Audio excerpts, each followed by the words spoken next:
Bíblia, a inerrante e infalível Palavra de Deus. Comecei no último domingo uma série de estudos sobre a Palavra de Deus. No domingo passado nós vimos biblicamente que, tristemente, qualquer pessoa, ou melhor, qualquer um, pode usar a Bíblia. Até mesmo o diabo. E ele fez isso, nós vimos, quando ele tentou Jesus no deserto, ele citou a Bíblia. E ele citou a palavra de Deus em Gênesis, quando ele disse para Eva: vocês vão ser como Deus, conhecedores do bem e do mal.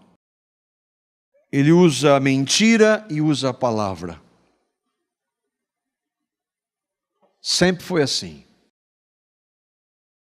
E nós vimos que não é garantia nenhuma alguém usar a Bíblia, apesar de ser ela a única base que nós temos para conhecer a Deus. Nós vimos que esse é um grande problema e que cada um daqueles que verdadeiramente creem tem uma responsabilidade: identificar os erros, identificar aqueles que estão falando, usando a palavra da maneira correta, da maneira que agrada a Deus, da maneira que honra e glorifica a Deus. E eu e vocês que cremos somos responsáveis. Não basta alguém se dizer pastor, bispo, apóstolo e subir numa plataforma com um microfone na mão e uma Bíblia e começar a dizer: nós temos que examinar detalhadamente nas Escrituras. E vimos que há pessoas que vêm literalmente de todos os lados trazendo engano com a Bíblia em suas mãos.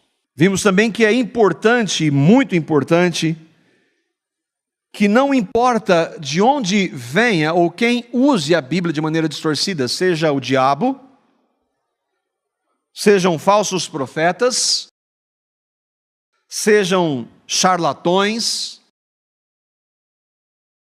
ou seja, gente sinceramente enganada, ou mesmo cristãos enganados usando textos bíblicos de maneira errada.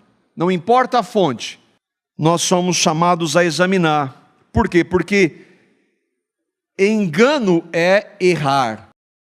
E engano na palavra de Deus é errar no conhecimento de Deus.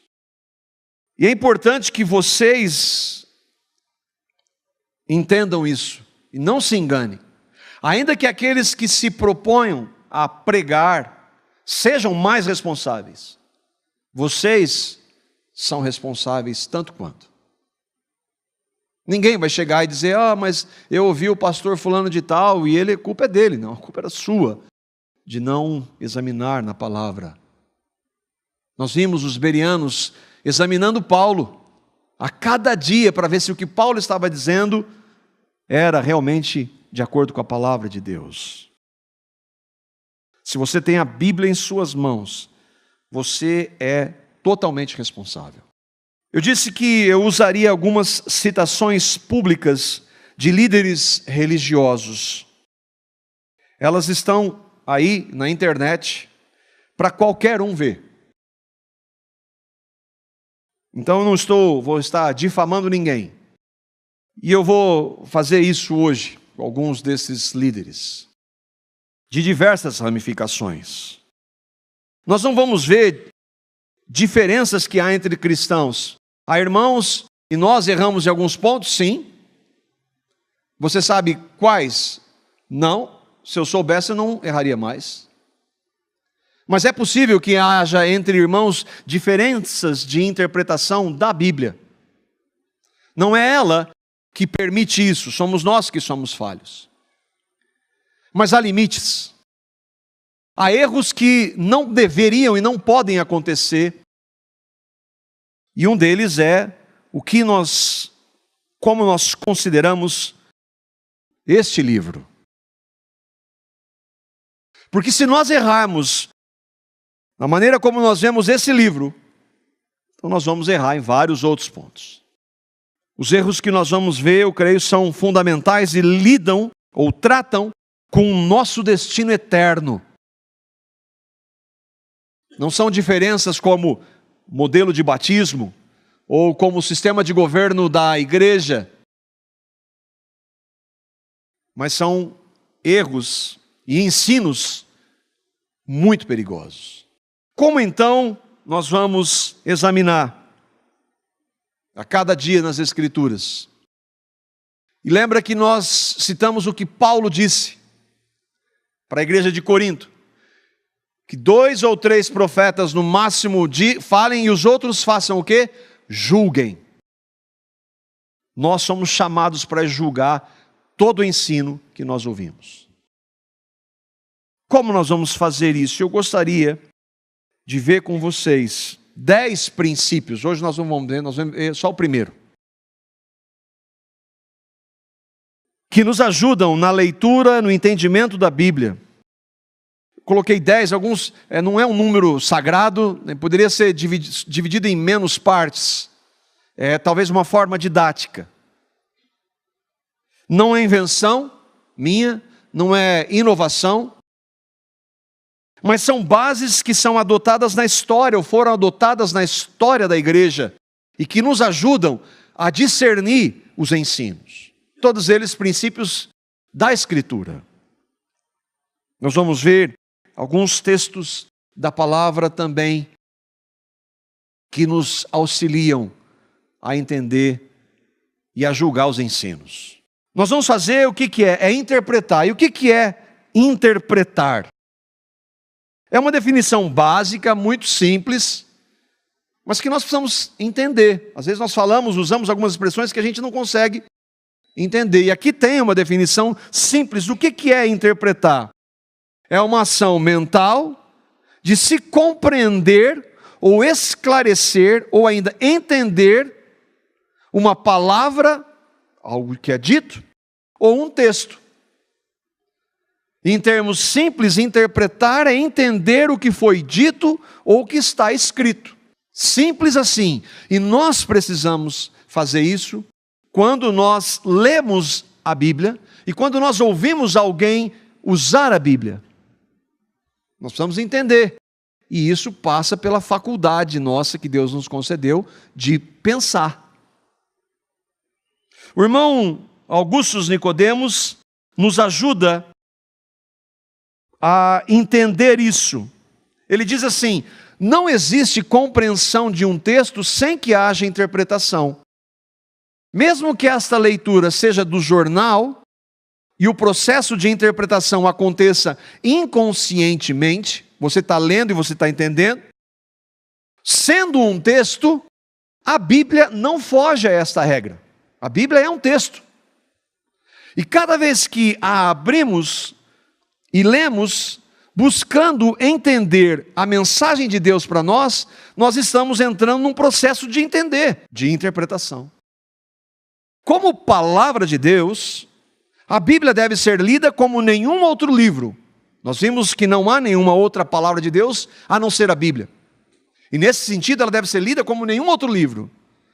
Mas tendo sido escrita por homens, ela deve ser interpretada como qualquer outro livro. Alguns vão se opor, dizendo, mas isso é só usar a mente e o espírito. Nós falamos na semana passada que a ação do espírito jamais desconsidera o nosso pensar. Porque Deus nos deu a capacidade de pensar. E muito pelo contrário, quando alguém, em nome de Deus, fala para você esvaziar a sua mente, para você não pensar sobre o que você está fazendo, você está entrando em um terreno extremamente perigoso. Nós vimos vários textos que nos levam a pensar, a meditar. Uma outra verdade, quando Deus, ao inspirar a sua palavra, nós vamos ver isso, Ele fez o quê? Ele falou a homens. Então ele falou no idioma daqueles homens, com palavras que eles entendiam, e ele queria transmitir a eles ensinos que eles compreendessem e que eles escrevessem para que outras pessoas entendessem. É claro isso ou não? Não existe um código da Bíblia. E não sei se vocês já ouviram, mas existe um livro chamado Código da Bíblia. E que diz que ela está cheia de códigos secretos. E aí, um matemático e um jornalista americano defendem que é possível decifrar o código da Bíblia por meio de operações matemáticas por computador.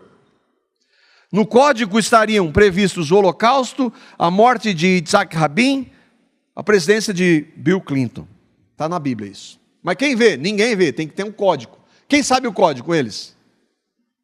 A Bíblia não tem um código. Quando Deus inspirou aqueles homens para escrever, eles escreveram de forma que qualquer pessoa que lesse, entendesse o texto. Essa ideia de códigos é bobagem. A Bíblia, ainda que tenha, sim, dificuldades, textos difíceis de compreender, nós não podemos negar isso, ela foi escrita para que pessoas pudessem entender. Simples assim. Todos podem entender os textos da Bíblia. Se sabe ler, se tem uma pequena compreensão, consegue entender um texto, interpretar o texto.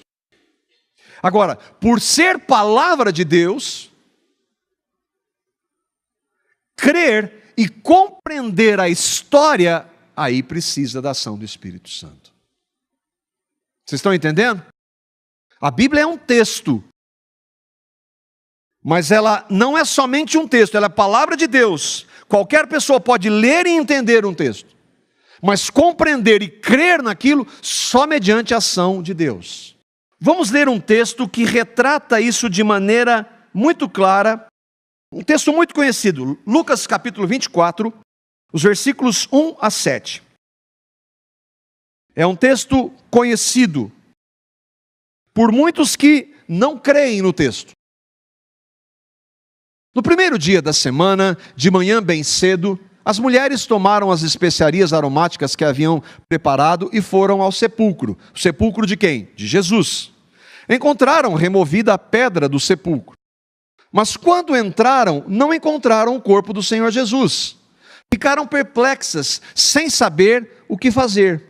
De repente, 2 homens com roupas que brilhavam, como a luz do sol, colocaram-se ao lado delas. E amedrontadas, as mulheres baixaram o rosto para o chão, e os homens lhe disseram: por que vocês estão procurando entre os mortos aquele que vive? Ele não está aqui, ressuscitou. Lembrem-se do que ele lhes disse quando ainda estava com vocês na Galileia. É necessário que o Filho do Homem seja entregue nas mãos de homens pecadores, seja crucificado e ressuscite ao 3º dia.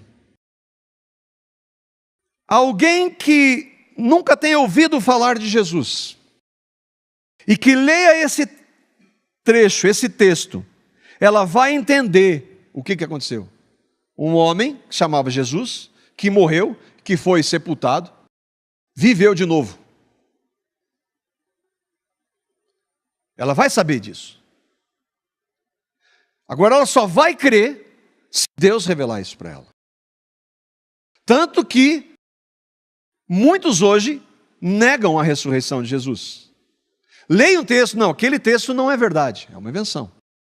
Os judeus não criam na ressurreição de Jesus. Mas eles entendiam o que estava sendo falado. Crer que esse relato é um fato, e foi um fato literal e histórico, só por meio da revelação do Espírito Santo. Vamos para esses princípios que eu espero a gente poder, no decorrer dos estudos, entender. Primeiro deles,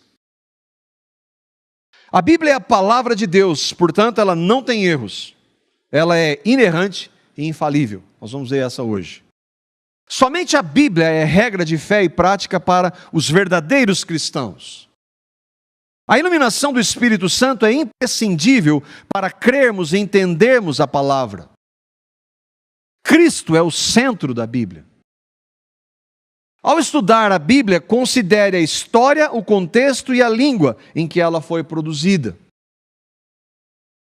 Nunca vá além do que está escrito. Procure o sentido literal do texto, a menos que as evidências mostrem o contrário. A Bíblia interpreta a Bíblia. Considere a revelação progressiva da Bíblia e a sua unidade. E considere como homens de Deus na história trataram dos textos bíblicos. Alguns vão dizer, mas aí é difícil, hein? Isso é só para pastor e professor. Não. Pensar assim é o que está fazendo com que a igreja atual esteja do jeito que está. É mais fácil falar amém, porque o pastor diz, do que estudar a palavra dele, a palavra de Deus.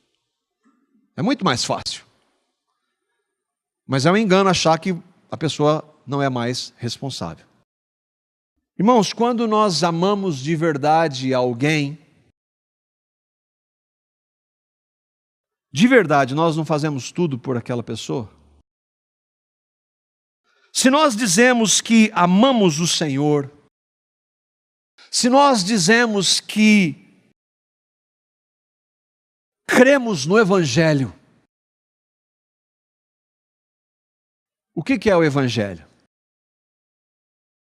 A Bíblia diz que nós somos pecadores, nascemos em pecado, e por causa dos nossos pecados estávamos separados de Deus, porque Deus é santo.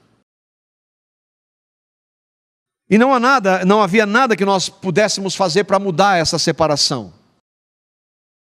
Mas a Bíblia diz que Deus amou pecadores, a iniciativa foi dele. Pecadores como nós. E Ele nos amou tanto que deu seu Filho sem pecado, o único sem pecado, Deus encarnado Jesus, para obedecer toda a lei, tudo que Deus exigia, perfeição. E Ele foi perfeito. E na cruz, Ele morreu por pecadores. No seu sangue derramado, Ele purificou os pecados de muitos pecadores. E na sua ressurreição, Ele deu uma nova vida a muitos pecadores. Todos aqueles que creem nesta verdade, pela iluminação do Espírito Santo, que recebem o que Cristo fez, por amor e de graça, foram salvos, creram no Evangelho, têm acesso a Deus agora, se arrependeram dos seus pecados. Isso é um relato da Escritura. Mas se eu e vocês cremos, por menos que nós entendamos, isso é muito grande. Esse amor é grande demais por nós. E Ele deveria nos constranger a querer conhecer mais e mais esse Deus. A querer andar na presença dEle, a querer fazer tudo em todo momento para a glória dEle. Isso passa por que meio? Pela palavra dEle. Eu quero conhecer a Deus, eu quero conhecer esse Senhor que me salvou, que me deu uma nova vida, que me tirou do lamaçal de pecado, que me tirou de um inferno que eu merecia, e me deu uma nova vida, vida com esperança, com significado, e a certeza de que eu vou estar com Ele. Como não querer conhecê-lo? Como não viver em função de querer conhecê-lo? Entende como pesa sobre nós essa responsabilidade? Nós deveríamos, por amor a Ele, querer fazer tudo para Ele, querer conhecê-lo, andar na presença dEle, e isso passa pelo conhecimento da palavra dEle. Mas nós temos muitas outras coisas mais importantes para fazer. Isso não nos isenta da nossa responsabilidade. Se nós cremos, conhecer esse Deus que nos salvou, que nós cantamos aqui, deveria ser o nosso maior alvo. Como Ele diz, buscar primeiro o reino dEle, amar a Ele sobre todas as coisas. Como isso? Por meio da sua palavra é um dos meios. Daí então, esse é o primeiro ponto. A Bíblia é a palavra de Deus. Se ela é a palavra de Deus, ela não tem erros, ela é inerrante, ela é infalível. Para os irmãos que estão conosco aqui já há algum tempo, eu espero que isso esteja claro já. Por isso, todas as vezes que nós vamos para a palavra, nós devemos ter isso em mente. Não é um livro qualquer, não é um livro cheio de erros, de homens. A Bíblia é a palavra de Deus. É o único meio que Deus usa para falar conosco. Não há outro. Mas Deus não usa homens que pregam? Sim, de acordo com a palavra. Só de acordo com a palavra. E nós precisamos ter isso em mente. Mas por quê? E quem disse que a Bíblia é a palavra de Deus? Ela diz. E é um dos textos que talvez a gente mais cite aqui, 2 Timóteo capítulo 3, os versículos 16 a 17. Veja o que a Bíblia diz a respeito dela mesma.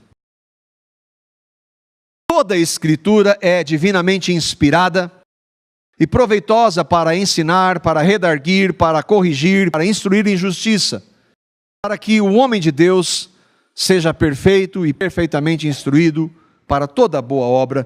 Toda a Escritura, isso significa de Gênesis a Apocalipse, todo esse escrito é divinamente inspirado, por isso é a palavra de Deus. Se foi inspirado por Deus e Deus não erra, ela não tem erro. Pedro vai dizer isso, 2 Pedro capítulo 1, versículos 19 e 21. Com outras palavras, ele está falando exatamente a mesma coisa. Ele diz assim: sabendo primeiramente isto, que nenhuma profecia da Escritura, de qual? De toda a Escritura, é de particular interpretação. Daí então a importância de um dos pontos é que nós vemos como homens de Deus têm entendido aquele determinado assunto na história. Não é de particular interpretação, não é o que você acha e o que eu acho, e se nós não concordamos, tudo bem. Não é de particular interpretação. Por que não é de particular interpretação? Porque a profecia nunca foi produzida por vontade de homem algum, mas os homens santos de Deus falaram inspirados pelo Espírito Santo. Toda a Escritura é divinamente inspirada. A Bíblia é a palavra de Deus. Nós não vamos fazer uma exegese do texto. O que é exegese? É um termo usado em teologia que nada mais é do que destrinchar o texto. Ver o que cada palavra significa. Entender a fundo o que esses textos significam. A gente está falando dos princípios. Eu quero, se você não esteve conosco, eu quero que você, se tiver um tempo e tiver interesse, nós temos esses 2 estudos na nossa página no YouTube. O que estão fazendo com a Bíblia e o que é a Bíblia para nós. Que nós abordamos esses textos de maneira um pouco mais detalhada. Nosso propósito é ver princípios. E um princípio, o primeiro deles é então, eu vou para este livro como sendo palavra de Deus. E isso já deveria me colocar no meu lugar de jamais questioná-la. Porque é Deus. É lógico isso ou não? Seres finitos, limitados, pecadores, maculados pelo pecado, dizendo: Deus, eu não concordo com o que você escreveu ou mandou escrever na sua palavra. Isso deveria nos humilhar. E esse é o principal ponto. A Bíblia é a palavra de Deus. O fato é que nenhum cristão jamais deveria duvidar deste fundamento. Ele rege todos os outros. Porque se não for a palavra de Deus, então o que nós estamos fazendo aqui, e esses 2000 anos de história, é uma grande bobagem. Mas infelizmente há aqueles que se dizem cristãos e que negam que a Bíblia é a palavra de Deus, que ela é inerrante, negam eventos sobrenaturais escritos nela, negam o relato da criação, e que às vezes selecionam os escritos de acordo com, entre aspas, a vontade do freguês. Isso eu gosto, isso eu não gosto. Isso eu concordo, isso eu não concordo. Há pouco eu citei o texto de Lucas. Ele não está aqui, mas ressuscitou. Qualquer um entende esse texto. A ressurreição de Jesus foi física. Um homem estava naquela cruz, crucificado, morreu literalmente, foi sepultado, 3 dias depois ressuscitou dos mortos sobrenaturalmente, fisicamente. Mas aqueles que se dizem cristãos na história e que negam isso. Um desses foi Rudolf Bultmann. Disse assim: a ressurreição em si não é um fato histórico. Tudo o que a crítica histórica pode estabelecer é que os primeiros discípulos vieram a crer na ressurreição. Eles creram em algo que não era verdade, era um símbolo. Não houve ressurreição. Mas Paulo diz que se Cristo não ressuscitou dos mortos, a nossa fé é vã. Esse era um professor de teologia alemão e que influenciou muitos pastores e outros professores, muito respeitado no século passado. Para ele a ressurreição era um mito. O outro muito respeitado chamava-se Paul Tillich. Em relação à palavra de Deus, ele escreveu: provavelmente nada contribui mais para a interpretação errônea da doutrina bíblica da palavra do que a identificação da palavra com a Bíblia. O que ele quer dizer? A Bíblia não é a palavra de Deus. Ela pode conter, ela pode ser, quando você experimenta, mas ela não é objetivamente a palavra de Deus. É respeitado nos círculos acadêmicos de teologia. Um grande pensador do século passado, que dizia: a Bíblia não é a palavra de Deus. Eu não estou falando de gente fora, estou falando de gente que se professa cristã e que ensinava isso. E que pastores, professores de teologia admiram. Hoje ainda. Esses são chamados neo-ortodoxos. Ortodoxo é radical. Aqueles que creem que a Bíblia é a palavra de Deus e não discute são fundamentalistas radicais, ortodoxos. A neo-ortodoxia muda um pouco o discurso. Eu chamo de neoliberalismo. Liberalismo era aqueles que negavam tudo da Bíblia. Não pode negar tudo, mas também não pode aceitar tudo, então faz o meio caminho. Por eles serem homens muito inteligentes, e aí então a valorização da sua intelectualidade, do seu alto nível acadêmico. As falas desses homens, você lê um texto, é difícil de você entender. É ambíguo. Você não sabe o que ele quer dizer ali. É em cima do muro, tipo politicamente correto. Sempre houve desses. Hoje há um líder muito conhecido, chamado Caio Fábio. Ele é fundador do Caminho da Graça e que tem atraído muitos decepcionados com o evangelicalismo hoje. Com as falcatruas que existem na igreja evangélica hoje, ele tem atraído muitos destes. O slogan dele é: Jesus é a chave hermenêutica da Bíblia, ou seja, para você interpretar a Bíblia, você precisa de Jesus. E essa é uma verdade absoluta. O problema é o que ele quer dizer com isso. Como ele vê a Bíblia? Palavras dele. A Bíblia não é inerrante. Ela tem erros literários, cronológicos, e tem vários outros que ele cita. A fala é longa. Ela é um livro do homem, não é o livro de Deus. Porque, sinceramente, Deus tem livros infinitamente melhores do que a Bíblia para escrever. Aí ele diz: quem quer andar com Jesus é assim. Ele quer andar com Jesus. Quem não quer base bíblica, vira fariseu e joga pedra. E uma das coisas que me marcou são vários ensinos que ele tem trazido. Foi de uma vez que um homem entrou em contato com ele, e ele mandou ler a Bíblia. Ele mandou o homem ler a Bíblia. E ele foi ler. O homem leu, depois escreveu. Eu comecei a ler, vi os evangelhos, maravilhoso. Aí dos evangelhos eu fui para Atos, eu cheguei em Romanos. Aí ele diz, que Deus é aquele de Paulo? O homem que está escrevendo para o Caio Fábio. Um Deus assim é um Hitler. Quando ele chegou em Romanos 9. Eu odeio esse Deus, ele disse. Foi então que o pastor Caio Fábio respondeu. O Jesus dos evangelhos não se parece com o Deus de Paulo. Acho que Romanos 9, 10 e 11, falando com toda honestidade do meu coração, são totalmente dispensáveis. A descrição de Paulo tentando explicar o inexplicável criou uma bananosa filosófica. Eu não sei o que é bananosa. Ou seja, Romanos 9, 10 e 11 eu dispenso. Porque em Romanos 9 há um texto difícil.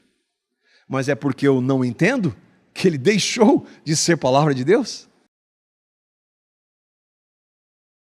Ele vai continuar com vários sofismas. Ele é muito bom para fazer isso. Isso é o que Caio Fábio diz sobre a Bíblia. E sobre o que Paulo, inspirado pelo Espírito Santo, escreveu. Nós lemos, toda a Escritura é divinamente inspirada. Se Paulo escreveu a Escritura, o Espírito o dirigiu. Então o que ele escreveu é a palavra de Deus. Como o apóstolo Pedro, também inspirado, entendia os escritos de Paulo. Nós ouvimos o que um homem diz. Vamos ver o que um homem de Deus inspirado, o apóstolo Pedro, fala sobre o que Paulo escreve. 2 Pedro, capítulo 3, versículos 15 a 16. Lembra que Pedro diz, homens santos inspirados escreveram.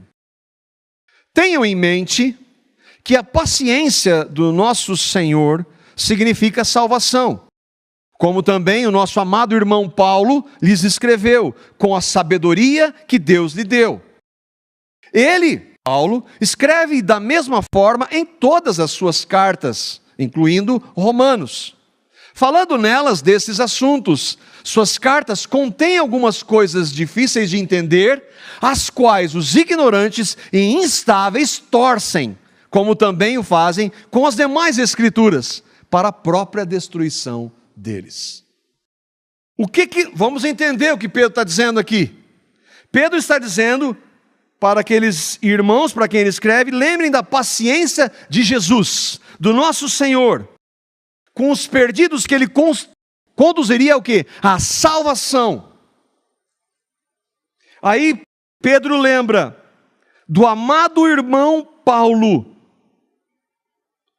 E ele então vai lembrar que Paulo escreveu com a sabedoria que Deus lhe deu. Não foi Paulo invenção de Paulo.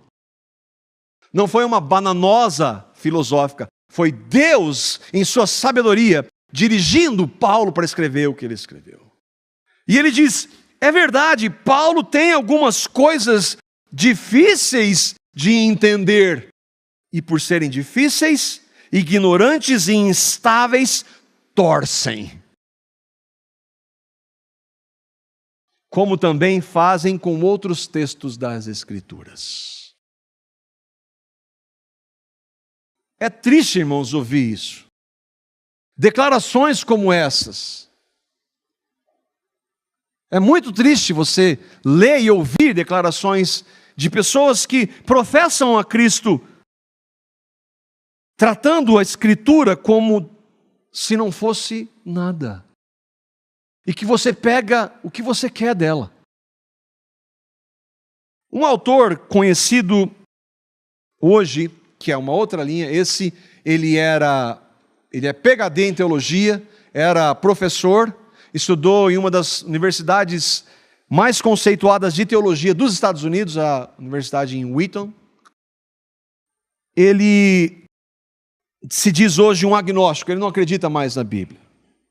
E num artigo intitulado A Bíblia não tem inspiração divina, ele diz assim, chama Bart Ehrman. Eu diria que os diferentes autores da Bíblia têm versões diferentes da história E por isso é errado tentar fazer com que eles digam a mesma coisa. Há muitos erros na Bíblia e, mais importante do que isso, há diferentes pontos de vista teológicos e isto precisa ser reconhecido. A Bíblia não é a palavra de Deus. Ele vai dizer que o sacrifício, que a divindade de Jesus e a Trindade foram inventados por teólogos depois. Hoje ele é um agnóstico. Disse acreditar em Deus, mas não que a Bíblia é a palavra de Deus, nem que Jesus seja Deus. Em 1985, um homem chamado Robert Funk, PhD em teologia, fundou com um grupo de outros 30 estudiosos da Bíblia, que depois chegou a 200, um seminário chamado Jesus Seminar, ou Seminário de Jesus, sugestivo. O alvo dele era determinar com base histórica o que Jesus tinha dito e feito de verdade. Vamos ver a Bíblia e vamos ver se aquilo ali, o que é verdade e o que não é dali. Aí ele diz assim, na época, nós estamos entrando numa importante empreitada. Vamos procurar simplesmente e rigorosamente a voz de Jesus, o que ele realmente disse. Nesse processo, iremos formular uma questão que chega aos limites do sagrado, também a blasfêmia, porque ele sabia que muitas pessoas que creem na Bíblia como palavra de Deus não concordariam. Há muitos em nossa sociedade.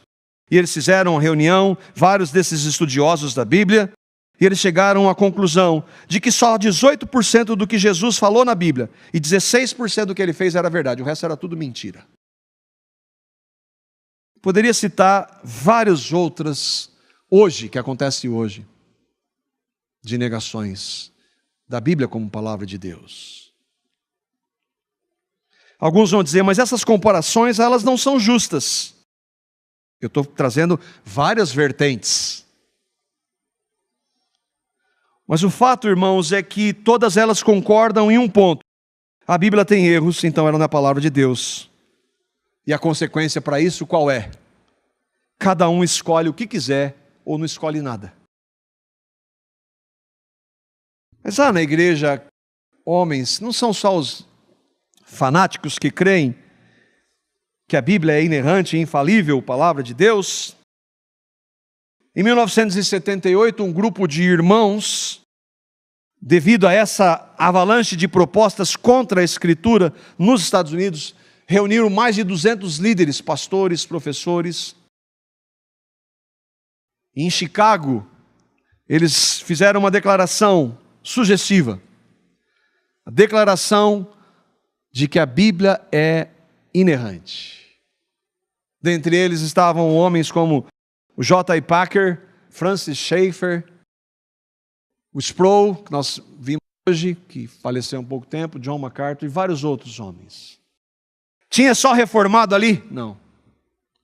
Tinha homens de outros segmentos, mas que criam que a Bíblia é a palavra de Deus sem erro.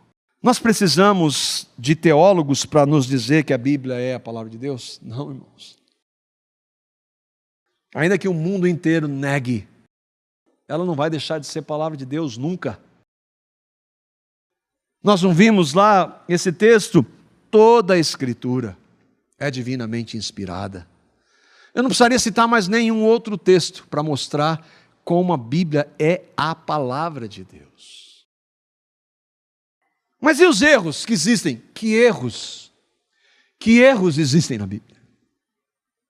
Há um tempo atrás, alguém que congregava aqui, estava lendo o livro do Ehrman, que escreveu livros para dizer que a Bíblia tem erros. E ele entrou em contato e mostrou, mas isso aqui está errado. Uma rápida pesquisa com homens que creem na Bíblia, como palavra de Deus, mostrei não, olha aqui. Aí falou, faz sentido. Aí ele mandou outro, aí faz sentido. Mandou outro, faz sentido. Pois é, você não tirou essa ideia da sua cabeça lendo a Bíblia, você está lendo alguém que não crê. E era o que estava acontecendo. Ele estava lendo esse homem, um apóstata, para dizer que a Bíblia tem erro. Mostre onde tem. Porque se ela é a palavra de Deus, então ela tem eu, então não é a palavra de Deus. Irmãos, tudo, absolutamente tudo vai depender de como nós vemos esse livro.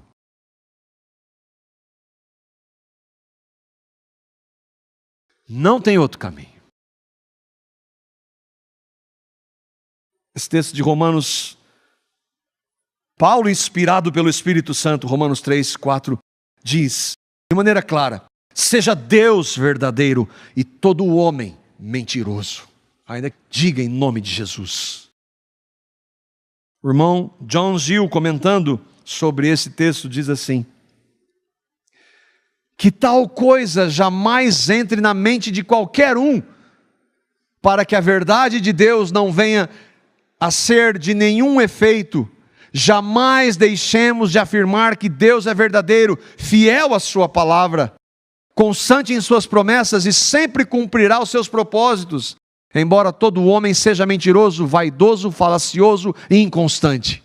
A Bíblia é a palavra de Deus.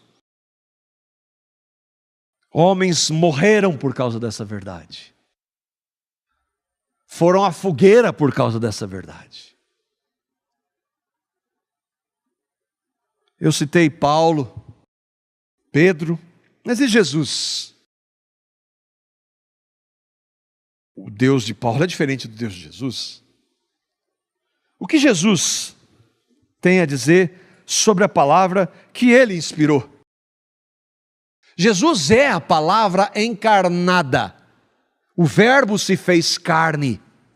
Mas em nenhum momento, muito pelo contrário, ele nega a palavra escrita, porque precisamos da palavra escrita para conhecer a palavra encarnada. Não há outro meio. O que Jesus tem a dizer sobre a palavra? E ele está falando aqui para o Pai. João capítulo 17, os versículos 14 a 17. Jesus está falando ao Pai para aqueles que creram nele. Dê-lhes a tua palavra, e o mundo os odiou, pois eles não são do mundo, como eu também não sou. Não rogo que os tires do mundo, mas que os protejas do maligno. Eles não são do mundo, como eu também não sou. Santifica-os na verdade, a tua palavra é a verdade. Se nós perdermos, irmão, essa base, acabou. Acabou. Por isso que nós vamos ver, somente a Escritura. Não são homens. Homens estão passíveis de errar. E se arrependerem, mesmo tendo dito bobagens, há perdão e misericórdia em Cristo. Irmãos, Jesus usa a Bíblia para responder à tentação do diabo. Jesus usa a Escritura várias vezes. Está escrito, está escrito. Por que ele usaria algo que não é a palavra dele? O que nós podemos aplicar, irmãos, desse primeiro ponto? Como eu e vocês devemos ver a palavra de Deus? Como nós devemos nos aproximar da Bíblia? Primeiro, quando você for ler a palavra, vá em oração, em submissão e temor. Senhor, essa é a tua palavra, e a única segurança que eu tenho de que o Senhor fala ainda é por meio dela. Não duvide, porque outros estão colocando em xeque. Seja Deus verdadeiro, e todo homem, não importa quem, mentiroso. Ela não pode errar, irmãos, porque ela é a palavra de Deus. Outro ponto, peça a Deus que fale com você por meio de sua palavra. Deus usa homens, já falei, usa, mas eles só vão falar de Deus se for de acordo com a palavra. Mas e se acontecer algo sobrenatural e não for de acordo com a palavra? Jogue fora. E se for inexplicável, mas contra a palavra, jogue fora. Não aceite. Esse é importante também. Reconheça que devido à nossa limitação, pecaminosidade e coração enganoso, nós podemos errar na leitura e compreensão do texto. Qual é mais fácil? A Bíblia não é a palavra de Deus, tem errado aqui, ou eu que não estou entendendo com a minha limitação, com a minha falta de conhecimento, com o meu pecado, com o meu senso de justiça corrompido pelo pecado. Será que não é logicamente mais possível que eu esteja errado e não Deus? Não precisa ser nem cristão para compreender isso. Vá para a palavra, reconhecendo a sua limitação, e diga: Senhor, eu não entendo, mas eu não vou negar a sua palavra. Em humildade, fala comigo. E Deus vai tratar, pelo princípio, a Bíblia explica a Bíblia. Ele pode tratar. Há textos difíceis na Bíblia? Sim. Que são mal interpretados? Sim. O erro está na Bíblia? Não, está em quem está interpretando errado. O problema não está na Bíblia. Está em quem está usando mal a palavra. Ou para dizer que ela não é a palavra de Deus, ou para dizer que ela se contradiz, ou para trazer um ensino errado. Não é porque alguém pega um texto da Bíblia e diz que ela ensina a teologia da prosperidade que a Bíblia está errada. É quem está trazendo esse ensino que está errado. O diabo não usou a Bíblia. E na dificuldade, ore e examine as Escrituras.